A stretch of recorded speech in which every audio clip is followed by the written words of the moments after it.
O Supremo Tribunal Federal aprovou por unanimidade alterações nas divisas entre 4 estados. A delimitação territorial, antes definida com base em demarcações do IBGE, vai passar agora a respeitar o que prevê o laudo elaborado pelo Serviço Geográfico do Exército Brasileiro. A discussão envolve os estados da Bahia, Goiás, Tocantins e Piauí. Os recursos questionam os critérios usados para demarcar as divisas. O estado de Goiás e Piauí alegam que as demarcações devem ser feitas de acordo com o laudo técnico realizado pelo Exército. A manifestação aqui do estado de Goiás, que assume a tribuna, se dá em 3 linhas.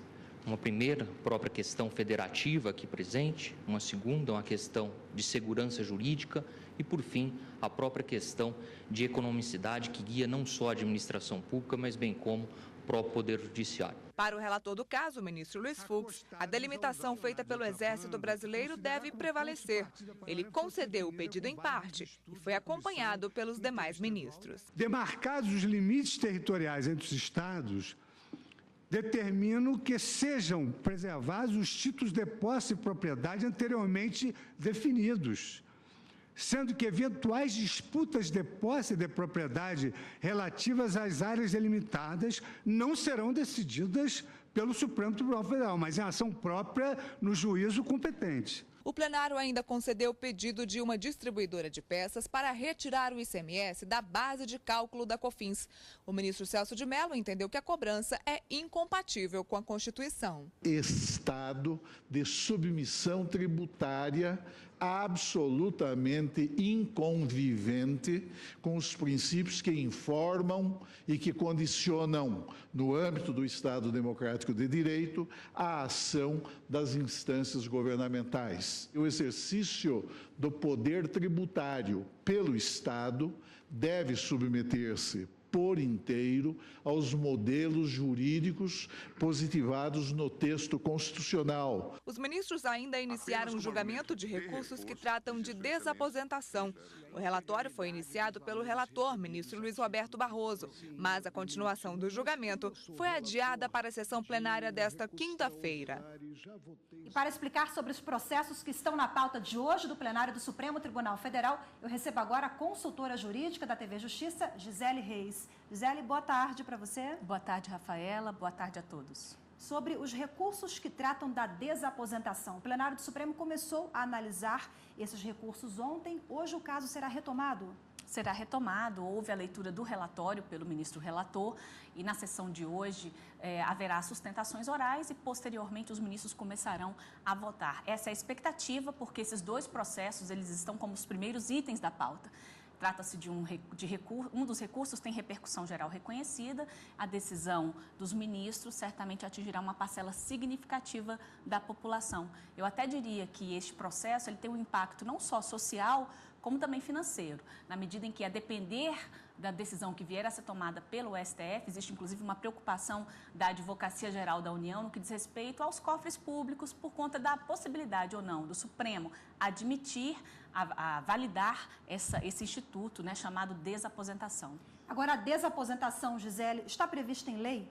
Não existe na lei esse termo. Esse termo, na verdade, foi construído pela doutrina. Tanto é que nós temos, sim, decisões, umas reconhecendo, outras negando esse direito à desaposentação, mas são construções jurisprudenciais, que a gente costuma dizer. Então, não existe na legislação, não existe uma previsão legal que trate especificamente desse instituto. No entanto, há decisões. A gente pode até citar a própria decisão do Superior Tribunal de Justiça, que foi tomada em 2013, validando esse instituto, admitindo a possibilidade da desaposentação. Agora, Gisele, sobre a devolução ou não das parcelas já recebidas, com certeza esse é um ponto muito polêmico, né? É um ponto polêmico, realmente tem gerado muita discussão. Eu até cito, neste caso concreto que o Supremo Tribunal Federal está analisando, esse direito da desaposentação, ele foi indeferido na primeira instância. No Tribunal Regional Federal da 4ª Região, ao analisar o recurso, o tribunal ele admitiu a possibilidade da desaposentação, desde que houvesse pelo segurado a devolução daquilo que foi efetivamente recebido. Quando o caso chegou ao STJ, o STJ teve um entendimento um pouquinho diferente. Ele permitiu o Instituto da Desaposentação sem necessidade de devolução daquilo que foi recebido pelo aposentado. Qual é a discussão que se trava aí em relação a essa questão da devolução ou não daquilo que foi recebido? O INSS defende que, a partir do momento em que eu recebo a primeira parcela da aposentadoria, ela se torna imutável, irrenunciável, não pode ser revista. E ainda que se admita uma possível renúncia desse benefício, o INSS entende que, a partir do momento em que se tem a desconstituição do ato da aposentadoria, do primeiro ato de aposentadoria, isso implicaria, então, na devolução automática daquilo que foi efetivamente recebido.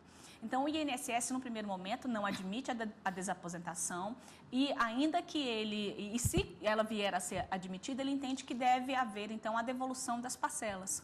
Mas há uma parte que entende da doutrina, vou falar brevemente, que entende que esse tipo de benefício ele não pode ser devolvido, porque ele tem natureza alimentar, tem caráter alimentar, e aí não teria a menor possibilidade dele ser devolvido na medida em que ele foi efetivamente consumido pelo aposentado. Agora, Gisele, eu queria que você explicasse também rapidamente um outro caso de grande repercussão que pode ser julgado pelo plenário do Supremo hoje à tarde, que envolve as requisições de pequeno valor. Relembra pra gente esse caso? Nós chegamos, inclusive, a comentar na semana passada aqui no Jornal da Justiça.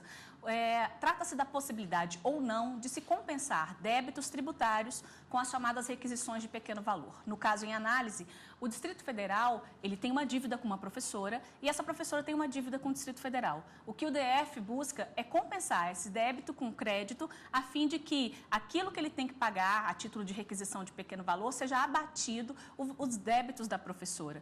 O grande problema que nós temos aí é que a nossa Constituição Federal, ela prevê que a compensação ela é devida no que diz respeito aos precatórios. Então, o Supremo vai se debruçar se essa possibilidade de compensação se estende às requisições de pequeno valor, que são débitos que a Fazenda Pública tem, decorrentes de sentença judicial transitada em julgado. Diferente de precatório, Diferente de precatório por conta do valor, são dívidas de até 60 salários mínimos.